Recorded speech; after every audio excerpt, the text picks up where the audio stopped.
네, 어제 열린 윤 대통령 탄핵 심판 5차 변론 기일에 비상계엄 사태 핵심 인물들이 증인으로 출석했는데요. 관련 내용 짚어보겠습니다. 최창렬 용인대 특임 교수, 이종근 시사평론가와 함께합니다. 어서 오십시오. 안녕하세요.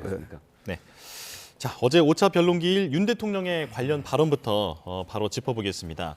국회의원을 끌어내서 계엄 해제 의견을 막으려 했다는 의혹에 대해서 국회의원 체포 지시는 없었다라고 부인을 했고요. 자, 그리고 일어나지도 않은 일들에 대한 지시 경위를 묻는 것이 호수 위에 달그림자를 쫓는 느낌이다라고 얘기를 했습니다. 자, 일단 두 분께서는 어떻게 들으셨는지 궁금한데요. 먼저 평론가님 말씀 들어볼까요? 네.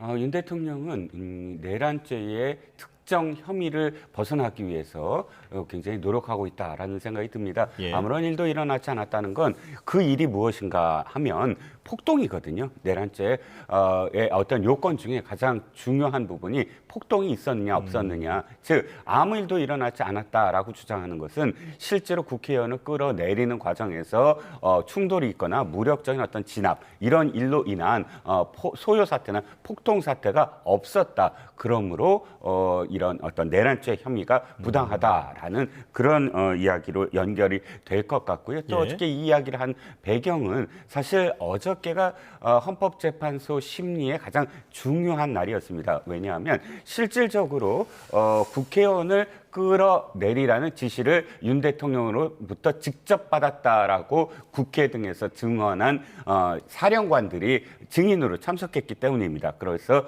그 증인이 계속 그 전에 했던 말들을 헌재에서도 되풀이할 수 있을까? 그리고 대통령 변호인단 측이 그 증언들을 탄핵할 수 있을까? 이게 이제 관심의 초점이었고 일부 지금 사령관의 그 태도는 지금 이 자리에서 말할 수 없다라고 회피한 부분도 있으나 네. 그러나 어떤 부분들에서는 자신들의 어떤 이야기를 계속 자신들의 증언을 계속 유지한 것들도 있거든요. 그렇기 때문에 대통령이 실제로 아무 일도 일어나지 않았으므로 이건 호수의 달처럼 허상에 불과하다라고 사령관들의 일부 그 증언들을 지금 뭐랄까요 그 신뢰도를 떨어뜨리기 위한 발언이었다고 봅니다. 예, 내란죄 성립 요건 중에 하나가 폭동, 소요 사태인데 이 부분에 대한 부인이다라고 말씀을 해주셨어요. 자, 교수님께서 어떻게 보셨습니까?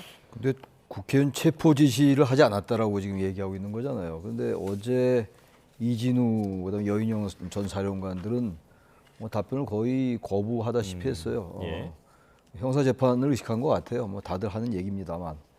근데 지금 그 윤 대통령 내란 혐의 공소장이 공개가 됐잖아요. 네. 거긴 여전히 기존에 쭉 언론에 나왔던 얘기들이 다 들어가 있어요. 이진우 수방사령관이 기존에 했던 얘기, 총을 쏴서라도 문을 부수고 들어가라. 예. 4명이 다 1명을 들쳐업고 나와라. 그런 얘기가 공소장에 다 있다고요, 지금. 이게 이진우 수방사령관이 했던 얘기인데 이제 어제는 그런 얘기가 안 나온 거죠. 어제 그 얘기를 안 했던 건데 곽종근 전 특전사령관은 이제 어제는 이제 변론기일은 안 나왔고 예. 어제 국회 이제 내란 국조특위 청문회에 나왔어요. 네. 거기서 이제 기존에 했던 얘기를 일관되게 얘기했습니다. 그 요원이나 인원, 근데 요원 인원은 얘기는 하긴 했어요.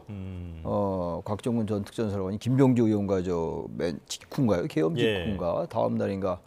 거기 뭐 요원 인원 얘기 다 나옵니다. 그때 이제 김병주 의원이 물어봤던 게 그게 국회의원을 얘기하는 거죠. 근데 그렇습니다라고 얘기를 했다고. 그러니까 여기 지금 요원, 인원, 의원 이게 지금 쟁점이 될 일은 전혀 없어요. 지금 지난번 4차 변론에서 이제 김영현 장관 측에서 그런 얘기를 해서 이게 하나 이슈가 되는데 아무튼 이 지금 곽종근 지금 전 사령관의 얘기는 의결정을 쏘아다 아직 안 찼으니까 미달됐으니까 의원들 끌어내라 이런 얘기를 했다는 거 아닙니까 지금. 근데 어제 이제 그런 얘기 안 나왔던 거죠. 곽종근 전 사령관이 변론기일에 안 나왔으니까. 네. 근데 어제 그런데 지금 이제 그런데 윤 대통령은 체포 지시를 하지 않았다.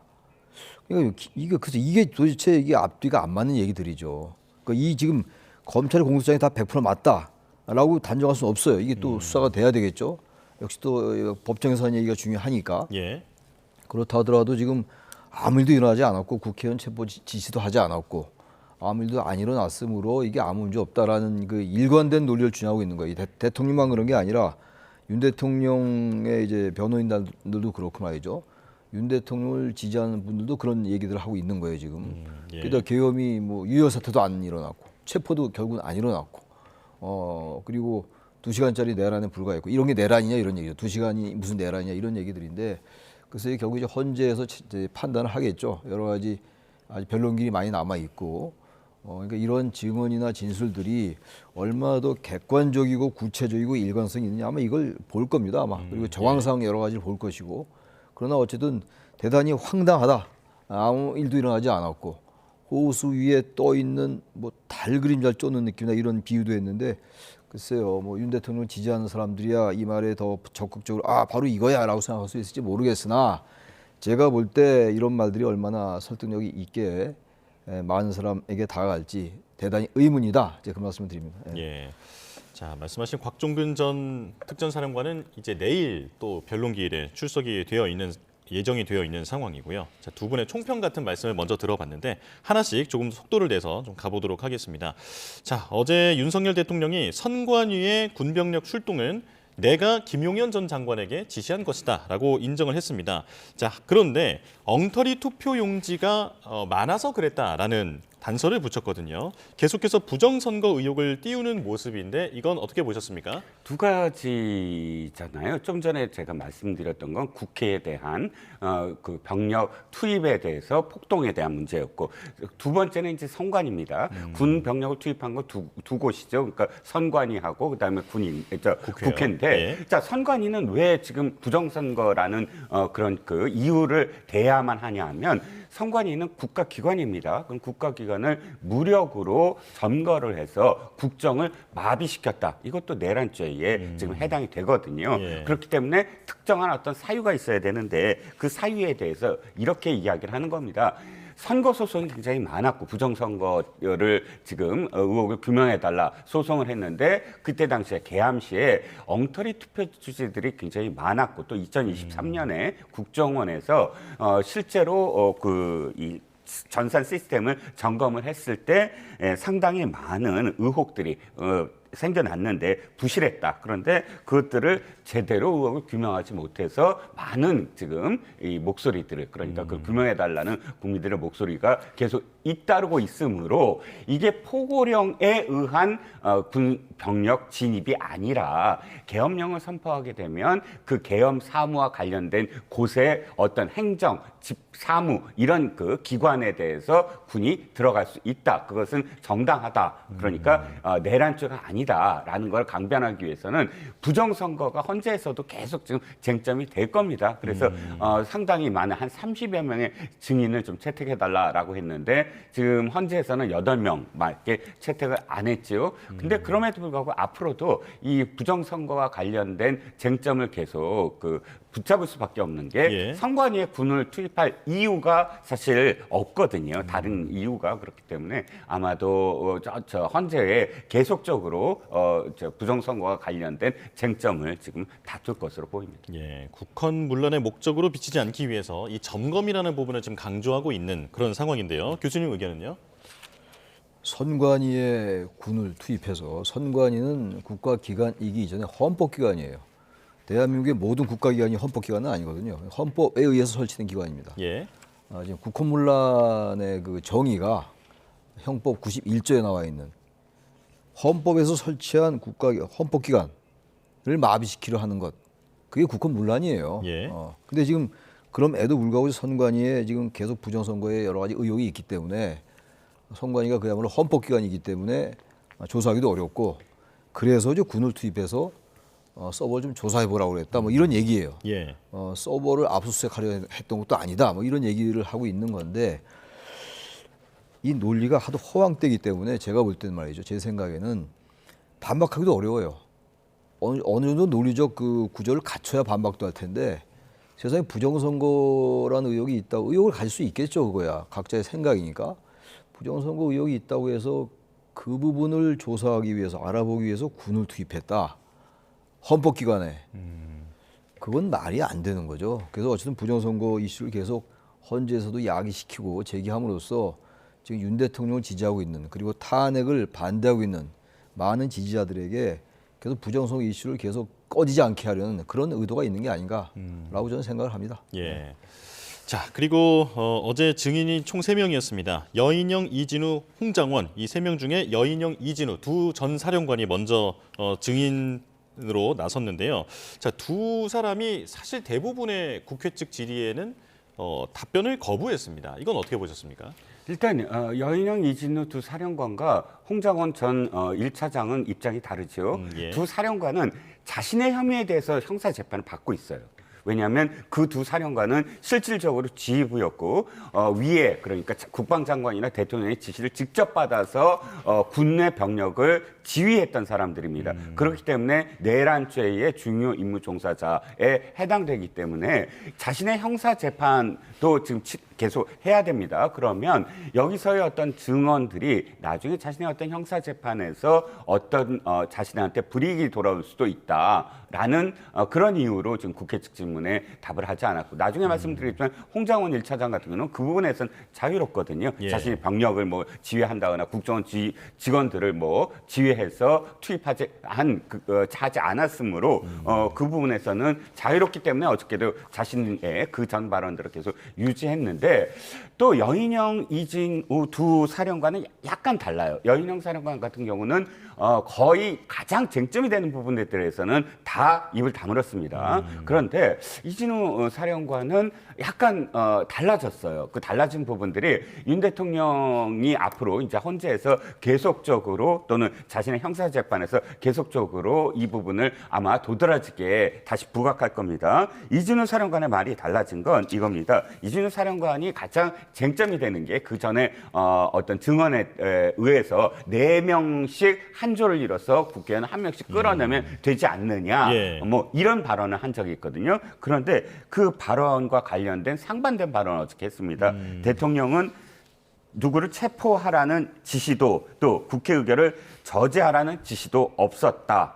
누군가를 체포하라거나 뭐 계엄 해제 의결 저질 지시가 없었다라고 얘기하고 또 4차례에 걸쳐서 윤 대통령이 직접 전화를 걸었다라고 이전 증언을 했는데 1회 한 회, 그러니까 한 번 전화를 했던 것으로 기억난다. 이렇게 예. 횟수와 또는 그 내용을 약간 다르게 이야기했거든요. 이 부분이 앞으로도 계속 좀 쟁점이 될 것으로 보입니다. 예. 대부분의 답변을 거부한 것은 맞는데 이전 증언과는 조금 달라진 부분들이 보인다라고 짚어주셨어요. 교수님은 어떻게 보셨습니까? 글쎄요, 저 이제 발언들 어제 한 증언들 말이죠. 이 예. 부분들이 이제 헌재 재판관이 어떻게 판단하냐의 문제예요. 지금 곽종근 전 특전사령관은 어제 국회에서 얘기한 거니까 아직 헌재에서 얘기한 건 아니란 말이에요. 헌재는 내일 나오죠. 내일 나오는데 곽종근 전 사령관과 이진우 사령관의 얘기가 좀 다른 거죠. 이진우 사령관도 지금 말씀처럼 이제 내용이 좀 바뀌었고 말이죠. 예. 그런 상황인데 이게 지금 녹취록이 없잖아요. 녹취록이 없고 통화 내용이 없기 때문에 누구 말이 맞는가를 결국 이제 확인을 해야 돼요. 이거는 헌재 재판에도 영향을 주겠습니다만 형사 재판에서는 더욱더 결정적이겠죠. 이 사람들이 내란의 이제 중요 임무 종사자로 이제 기소가 된 상황이기 때문에 근데 뭐 알 수는 없어요. 각자 저렇게 주장하는 거라서 말이죠. 알 수는 네. 없습니다만 결국 이제 그동안 검찰의 공소장에 윤 대통령 공소장에 있는 것 그리고 김영현 전 장관의 그 공소장에 있는 내용들이 있잖아요. 그 내용들은 어쨌든 본인들이 얘기를 했기 때문에 그 피고인 신문조서에 아마 날인을 했을 거예요. 아마 날인했기 때문에 공소장에 들어갔겠죠. 그 부분이 있기 때문에 거기에 대한 조사가 더 필요할 것 같아요. 예. 그런 면에서 저는 지금 대통령에 대한 사실상의 수사를 못하는 거 아니에요. 지금 기소가 이미 됐기 때문에. 그래서 이런 계속 진술이 엇갈리고 통화 내용도 없고 이러다 보니까 정황이라든지 구체적인 객관성 그리고 증언의 신빙성 이런 걸 따질 수밖에 없는 거 아니겠어요? 예. 그래서 저는 얘기는 좀 다른 얘기입니다만 그 질문은 안 하셨습니다만 그래서 특검이 필요한 것 같아요. 특검이 기소된 이후에 특검이라는 게 별로 의미가 없을지 모르겠으나 이렇게 지금 주장들이 엇갈리잖아요. 같은 사람의 말에서도 말이죠. 예. 이렇게 한다면 이걸 어떻게 뭔가 더 수사를 좀 미진한 수사를 해야 되는 건데 그 수사가 길이 막혀 있어서 좀 아쉽다는 느낌이 들고 글쎄요. 이분들 이제 얘기가 이렇게 다르기 때문에 결국은 이제 체포 지시를 했느니 안 했느니 이것도 전혀 다른 거 아니에요. 대통령은 체포 지시를 하지 않았다 얘기하고 있는데 거기 사령관은 그렇지 않은 얘기를 하고 있는 사람도 있는 것이고 예. 그래서 이 부분은 결국은 앞으로 수사가 있을 수 있다면 수사나 여러 가지 또 앞으로의 국회 청문회 이런 걸 통해서 앞뒤 이제 퍼즐을 맞추면서 어떤 그 객관적인 신빙성 이런 걸 확인해 나올 수밖에 없다 이렇게 생각을 합니다. 예. 자, 어제 이진우 사령관은 공소장 내용은 제 내용이 대부분 아니다라는 발언을 좀 하기도 했었는데요. 자, 이제 홍장원 전 차장 얘기로 넘어가겠습니다. 자, 사실 어제 가장 관심이 집중됐던 부분이 바로 이 홍 전 차장의 증언이었는데요. 윤 대통령이 싹 다 잡아들이라 했다. 국회의원 체포 지시가 있었다라고 하는 기존의 주장을 재확인했습니다. 자, 그런데 윤 대통령은 홍 전 차장의 주장에 방첩사를 도우라고 전화한 것은 계엄과는 무관한 얘기였다라고 입장을 따로 또 밝혔습니다. 자, 두 분의 의견 들어볼까요? 일단 아까도 말씀드렸지만 홍장원 차장은 두 사령관과는 입장이 달라요. 그래서 자신이 증언한 것들을 계속 입장을 헌재에서도 계속 유지를 했습니다. 말씀하셨던 부분들, 그러니까 윤 대통령이 직접 전화를 했다. 전화 통화한 기록까지 헌재에서 그대로 증거로 채택을 했더라고요. 그래서 몇 시에 했다, 몇 시에 했다라는 게 어저께도 직접 나왔습니다. 그런데 전화를 한 것은 그대로 드러났는데 서로 내용이 달랐다는 거예요. 네. 홍장원 1차장은 싹 다 잡아들이라라고 이야기했다라는 것이고 윤 대통령은 간첩과 관련된 얘기다. 그리고 방첩사를 도우란 얘기다. 이렇게 얘기를 했습니다. 글쎄요. 어저께 일단 홍장원 차장이 정형식 재판관으로부터 받은 질문이 상당히 좀 의미가 좀 있다고 봅니다. 예. 그러니까 홍장원 1차장이 거짓말했다. 이거보다는 홍장원 1차장의 그런 발언들 중에 뭔가 계속 유지할 수 있는 그런 뭐랄까요? 그런 근거가 없는 부분들이 좀 있는 게 아니냐. 이를테면 이겁니다. 대통령으로부터 실질적으로 누구를 체포하라는 말을 직접적으로 들은 건 아니다라는 걸 인정을 했어요. 그러니까 싹 다 잡아들이라가 간첩인지 아니면 나중에 이제 방첩사령관으로부터 받은 명단 10여 명을 적었는데 그 중에서는 한동훈, 이재명, 이런 우원식 국회의장이나 여야 대표의 이름이 있었다라고 이제 증언을 했는데 대통령이 직접 지시한 게 아니라 여인영 방첩사령관으로부터 받았으니까 이건 여인영 사령관과의 증언의 일치 여부가 이제 첫 번째일 테고 두 번째는 검거 요청이냐 검거 지원이냐를 갖고 굉장히 어저께 정영식 재판관이 직접적으로 질문을 했습니다. 저도 처음에 1차장이 지금 이 얘기를 했을 때 드는 질문이 의문이 바로 정영식 재판관과 똑같은 건데요.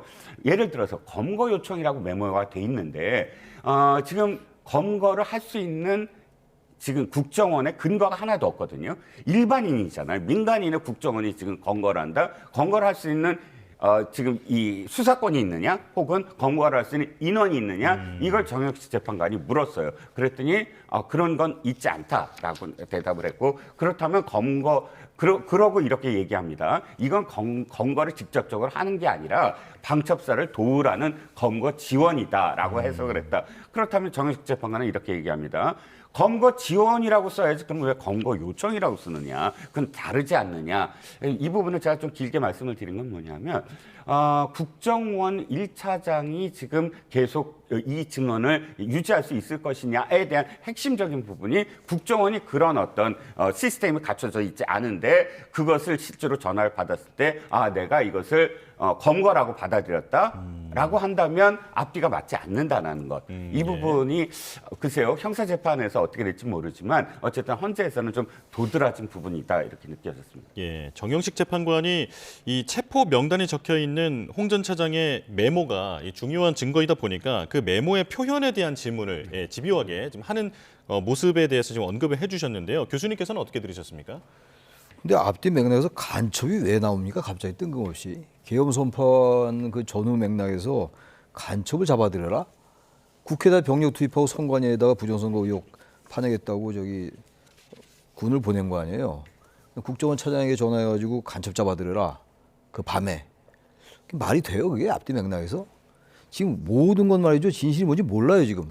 실체적 진실이 뭔지 모르는데 우리가 보는 건 법률적인 여러 가지 그 조항을 가지고 얘기를 해야 되겠습니다만 보편적이고 상식적이고 이게 어느 말이 진실인가를 판단할 수밖에 없어요. 지금 예. 무슨 물적 증거가 없다고요. 왜냐하면 이 사람들이 이렇게 얘기할 수 있는 게 통화 내용이 없으니까. 녹취가 있으면 이런 얘기 할 계제가 없죠. 통화 내용도 없고 녹취도 없고 이러니까 얘기하는 거예요. 그냥 하고 일단 주장을 하고 받아들여지면 좋고 안 받아들여져도 그만이고 이런 거로 좀 봐요. 도대체 앞뒤면에서 간첩을 얘기할 계제가 뭐가 있어요 도대체. 그럼 지금 홍장원 차장이 거짓말을 한다고 칩시다. 그럼 계속 같은 얘기를 일관되게 하고 있거든요. 홍장원 차장은. 예. 아직 재판이 아니니까 그렇다고 얘기를 하는 건데 재판을 받지 않으니까 그런 얘기를 한다고 하는데 처음에 대통령 싹 다 잡아들여라. 그리고 나서 이제 방첩사의 그 여인영 사령관과 통화를 했다는 얘기 아니에요? 사령관과 통화를 예. 하면서 명단을 불러줬다.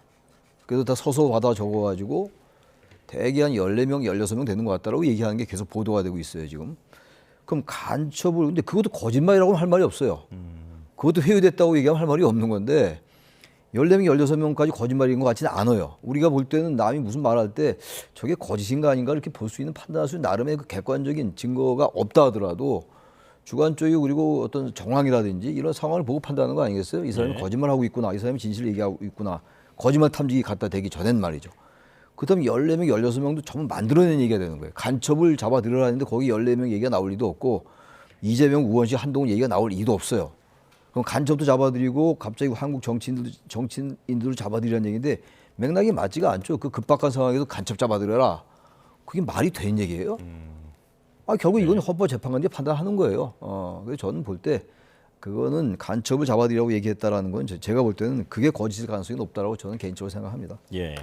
자, 어제 국조특위에서는 또 중요한 증인인 곽종근 전 특전사령관이 대통령이 직접 비화폰으로 전화해서 아내 인원들을 끄집어내라고 했다.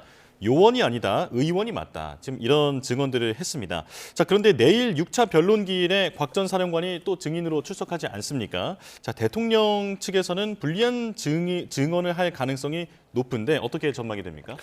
곽종근 사령관도 여인영 사령관이나 혹은 이진우 사령관처럼 특정 부분과 관련돼서는 입을 다물 가능성이 저는 있다고 봅니다. 예. 국회에서의 증언과 왜 다르냐면 헌재에서는 어찌됐든 자신의 재판이 아니잖아요. 대통령의 파면과 관련된 재판입니다. 그렇다면 대통령의 파면에 직접적으로 자기가 어떤 증언을 하게 된다라는 것이 자신의 어떤 형량을 줄이거나 이런 그 도움이 되거나 이런 게 아니기 때문에 회피할 가능성도 좀 있다고 보고요. 만약에 또 국회 증언을 그대로 유지한다고 하더라도 임 의원이죠. 임종득 의원이 지금 표현했던 굉장히 질문을 계속했잖아요. 예. 어떤 부분 회유한 게 아니냐. 즉 네. 뭐 김병주 의원과 옛날 뭐 참모와 사령관의 어떤 관계 이런 거를 대면서 또 더군다나 특히 왜 하필이면 12월 6일 즉 그 계엄이 일어난 지 사흘밖에 지나지 않았는데 사령관이 지금 특정 정당의 의원의 유튜브에 출연해서 그런 발언들을 했겠느냐 이런 부분들이 적절성 부적절하다라는 그런 이 비판이 있기 때문에 그런 전체적인 어떤 상황 속에서 국회의 증언을 그대로 헌재에서 계속할까? 저는 헌재에서 똑같이 아마 두 사령관과 똑같이 제 질문에 답변을 하지 않을 이번에는 국회 측 질문이 아니라 대통령 측 질문에 답변을 하지 않을 가능성도 전 있다고 봅니다. 예. 교수님께서 어떻게 보십니까? 글쎄요, 뭐 곽종근 전 사령관이 내일 그 변론기일에서 대답을 할지 안 할지 예측하는 게 뭐가 의미가 있겠어요?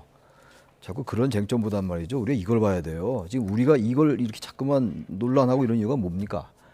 과연 윤 대통령이 헌법을 위반했는가? 법을 위반했는가를 보는 거 아니에요. 그 헌법과 법률 위반, 위헌 위법적인 게 있었는데 이 위헌 위법적인 것이 과연 대통령을 파면에 이르게 할 정도로 중대한 것인가를 보는 거 아니겠어요, 지금? 예. 이 한 축이 있고 또 한 축은 내란 혐의란 그 내란 혐의의 우두머리로 기소가 됐으니까 대통령 그리고 저 사령관들도 지금 직권남용이라든지 여러 가지 내란죄로 기소가 돼 있고 재판 중인 사안이란 말이에요. 이건 형사 재판 진행되는 거고 이 두 가지가 전혀 별개의 것은 아닙니다만 헌재에서 지금 하고자 하는 것은 대통령에 대한 파면 여부예요. 그걸 정확하게 보면서 얘기를 해야 됩니다. 계속 이런 이제 그 말의 진실성 이런 거 변론 이런 게 많이 있다 보니까 변론길이 많고 이러다 보니까 이 내용이 진실될 것이 아니라 여기서 따진 게 별로 의미가 없다는 거예요. 예. 곽종근 전 사령관이 내일 나와서 무슨 얘기를 할 겁니까? 알 길이 없죠 우리가. 그 예측하는 건 별로 의미가 없을 것 같고 단지 지금 쭉 얘기 나오는 게 좋다 이거예요. 그럼 체포 지시도 안 했고 그리고 평화적 계엄을 하기 위한 거였고 야당에다가 경고하기 위한 거였고 국민께 호소하기 위한 거라고 주장하고 있는 거 아닙니까? 예. 무슨 놈의 국민에 호소하는데 병력을 투입하냐고요. 제가 또 하나 말씀드릴게요. 너무 지금 이 얘기로만 가니까 제가 약간 좀 다른 얘기를 말씀드리는 건데 미국에서 그 의회가 셧다운하는 경우가 굉장히 많아요. 셧다운 완전 모든 게 중단되는 거예요. 봉급도 못 줍니다. 예. 근데 미국에서 계엄 선포하는 거 봤습니까? 셧다운이 되면 여당이 그 여소야대이기 때문에 셧다운이 되는 거예요. 우리나라하고 똑같은 상황이죠. 예. 미국도 여소야대가 대단히 일반적입니다. 우리나라도 민주화 이후에 여소야대가 대단히 보편적이 됐는데 셧다운이 돼도 우리나라는 뭐 셧다운이라는 제도가 없습니다만 그래도 나중에 여당이 거기에 승복해요. 저는 야당이 과도하게 탄핵을 남발하고 이런 걸 전혀 두둔하는 게 아니라 저도 굉장히 비판을 많이 해봤던 사람인데 그렇다고 해가지고 병력을 동원했다는 거 이걸 따져봐야 돼요. 또 하나 문제가 그래서 헌법재판소라는 게 있는 겁니다. 국회에서 이 민주주의의 가장 위험한 게 뭡니까? 다수결의 횡포예요.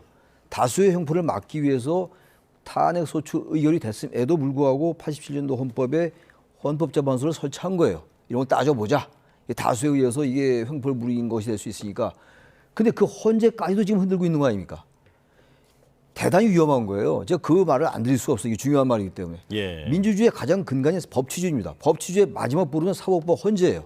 근데 사법부의 재판관들도 오염됐다고 얘기하고 과거 민주당도 그렇게 얘기 많이 했던 걸로 제가 기억하는데 민주당이나 국민의힘 특정 정당을 편에서 말씀드린 게 제가 아니에요. 예. 헌재도 마지막 보루가 헌재입니다. 근데 헌재조차도 흔드는 그러한 상황까지 왔고 그게 핵심이에요. 그게 핵심. 내일 뭐 곽전 사령관이 변론을 어떻게 할 거냐도 중요하죠. 중요합니다만 지금 이 말이 누가 진실인가 계속 따지는 것보다 이거 나중에 헌재 재판관이 판단하는 거예요. 예. 근데 중요한 건 이 헌재의 재판관들의 말 자체에 대해서 자꾸 흔드는 거 이런 것들을 제가 문제 제기하는 것이고 저 곽종 전 사령관은 그 답변을 제가 해야 되니까 네. 헌재 재판 내일 헌재 변론 6차 변론이죠 내일이 6차 변론에서 제가 볼 때는 그 일관된 그 진술을 유지할 가능성이 높아요. 지금 말한 걸로 봐서 뭐 그렇게 안 할 수도 있죠. 형사 재판을 받고 있으니까 불리하면 증언을 거부할 권리가 있어요. 그러나 이진우 사령관이나 여인영 방첩사령관의 태도와 좀 다르지 않을까라는 그런 생각은 들어요. 그 예측을 할 수 있습니다. 예. 예, 알겠습니다.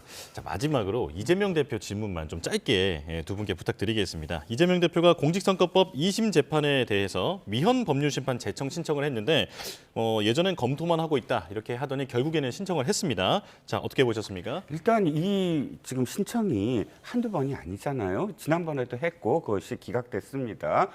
헌재에 의해서. 그런데 지금 이재명 대표만 한 게 아니라 이 건과 관련해서는 가장 최근이 1년 전에 됐어요. 근데 또 기각됐습니다. 그렇다면 1년 이내에 특별한 사유가 달라졌느냐는 거예요. 예를 들어서 호적법 같은 게 헌재에서 이제 위헌이다라고 된 건 정말 한 몇십 년에 걸쳐서 사실 어떤 시대적인 흐름이 바뀐 거거든요. 그런데 1년 전에 했는데 그것이 기각됐는데 또 다시 한다. 그래서 민주당 내에서도 실익이 없다라고 반대를 많이 했던 걸로 압니다. 그런데도 했다는 건 어떤 걸 드러내느냐? 뭐라도 해야 된다. 그래서 지연시켜야 된다. 이건 선거 그러니까 재판 지연을 목적으로 한 거 다 드러나는데도 불구하고 사실은 지푸라기라도 잡아야 되는 게 아니냐. 즉 3월 달이 아니라 한 몇 개월이라도 지연시켜야 되는 게 아니냐라는 속내를 그냥 드러낸 것으로 보입니다. 네, 시간 끌기다라는 비판해 주셨고요. 자, 교수님 말씀도 마지막으로 들어볼게요. 저는 이재명 대표 이렇게 하면 안 된다고 생각합니다. 1심에서 징역 1년, 집행유예 2년 나왔죠. 그리고 나서 위헌 법률을 시청한다는 얘기가 있었는데 그러지 않을 거라고 얘기했어요. 그리고 난 다음에 그 소송 기록 접수 통지서인가요? 이것도 잘 받지 않았고 수령을 잘 안 했고 말이죠. 변호사 손님도 좀 지원했던 측면이 있습니다. 근데 이제 와서 갑자기 지금 공직선거법이 이게 위헌이 있을 수 있다라고 제청한 거 아닙니까? 근데 이게 만약에 법원이 받아들이면 또 이 심판이 또 지연돼요.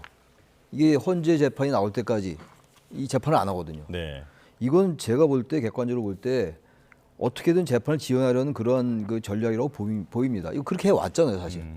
그러면 민주당도 자꾸 이렇게 하면 말이죠. 헌재에 신속하게 하라고 말할 명분이 사라져요. 법과 원칙대로 하면 돼요. 이건 법과 원칙대로 하는 거니까 이건 뭐라고 할 수는 없어요. 법에 보장되어 있는 거니까 이거 뭐 재판부가 기각하면 그냥 재판이 진행되는 것이고 받아들이면 위헌 심판하는 거예요. 뭐라고 할 수는 없겠으나 정치적으로 볼 때 이건 어쨌든 이재명 대표가 이 재판을 지연하려 한다는 그런 비판을 면할 길이 없다. 따라서 민주당이건 국민의힘이건 자신들의 일에 대해서 너무 관대하고 상대방 일에 대해서는 비판하지 않는 이것부터 고쳐야 돼요. 지금 그래서 이 속된 말로 이 난리가 난 거예요. 지금 양쪽 지지자들이. 그러니까 이런 재판을 지연하려는 이런 그야말로 꼼수로 보이는 행동 이건 적절치 못하다라고 좀 말씀드립니다. 알겠습니다. 자, 여기까지 듣겠습니다. 최창렬 용인대 특임 교수, 이종근 시사평론가와 함께했습니다. 고맙습니다.